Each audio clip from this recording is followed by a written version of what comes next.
we talk about the socials and how to navigate through and how to come out of it successfully. When the socials are over, now we've got our daily introductions and our dates. So now we're going out on dates. We're going out on dates in the middle of the day. We're going out in the afternoon, in the evening. We're meeting people for breakfast. How are those dates created? You're going to obviously meet a number of women at the socials that you want to follow up with. So let's talk about getting their contact information and what that looks like. When you meet women at the socials, as you get to know them, it's perfectly okay to ask them for their contact information. You just simply ask, what would be the best way to reach you tonight or tomorrow?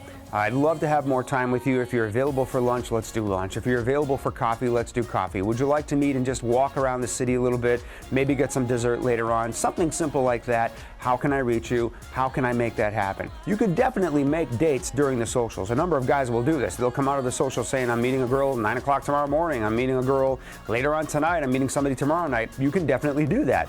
But for some women whose schedule might be a little bit up in the air, and for many women that's the case, they've got to rearrange a few things in order to be available for those dates, and they will. But you ask them, how can I follow up with you? What is the best way to reach you? Is it your home number? Is it your cell phone number? When should I be calling you? When you give me this phone number, when are the best hours to reach you? And it may surprise some guys that, women, they work long hours, so there may be certain times of the day or the evening that might be better to reach them than others. But you simply get that information and get their current email address. Ask them for an email address, follow up with an email as soon as you can, whenever that is. Hey, looking forward to seeing you tomorrow. Hey, can't wait to go out on the town with you tonight, or something like that. Just definitely get that email information, send a follow-up email, send a text message.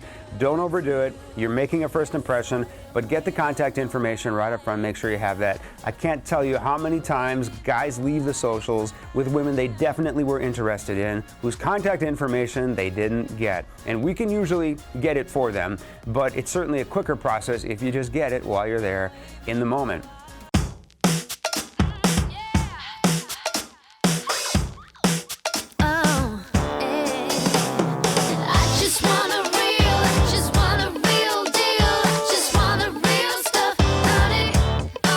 When do we call the women for you? When do we reach out to the women on your behalf? Well, that usually starts at about 9 o'clock in the morning until about 8 o'clock p.m. every single day of the tour, except of course on those days when there are socials. We'll call for you on those days. There's a lot of last minute running around that we're doing to get ready for those socials, but most of the individual dates that we're going to help you arrange are going to be calls that are made between 9 a.m. and around 8 p.m. in the evening. Now here's the thing. Most of the time, women in Ukraine and women around the world won't answer their phone until about 11 or 12 o'clock. They're either at work getting things done, or they're at home sleeping in, especially if we're on a weekend. I've mentioned before how women work incredibly long hours. There's no Department of Labor to speak of. There's nobody standing up for workers' rights, at least not effectively, and you will see women working 12, 14, 16-hour days at a time. 3, 4, 5 days in a row. Obviously, when the weekend comes, if they're not working on Saturday, they're going to want to catch up on a little bit of sleep, or they're going to want to have a little bit of time with any children or family that they have. So it's really considered rude for us as a staff to call those women before 10 or 11 o'clock in the morning. So we'll try a few calls in the early part of the morning. Most of our calls are going to occur as we get a little bit closer to noontime. And as women call us back and then make whatever arrangements that they have to, it's not uncommon for the first half of a weekday to go by before we've heard back from the women and they're able to confirm on dates. Sometimes, as you can imagine, guys are getting a little bit restless because we're alpha males. We manage our schedule to the minute. 9 o'clock in the morning, we've got our list of women that we want to reach, and we hand that over to the staff, and we're just counting the minutes to hear from the girls that they're ready to go out on dates. Sometimes those dates aren't confirmed until 12 o'clock or 1 o'clock in the afternoon.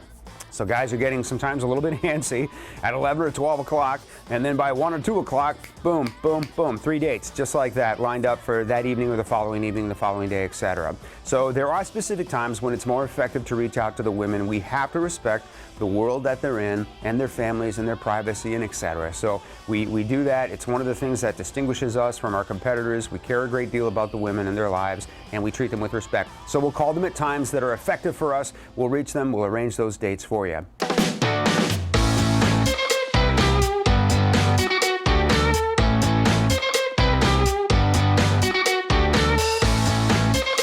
Perhaps you should consider expanding your horizons. Interested?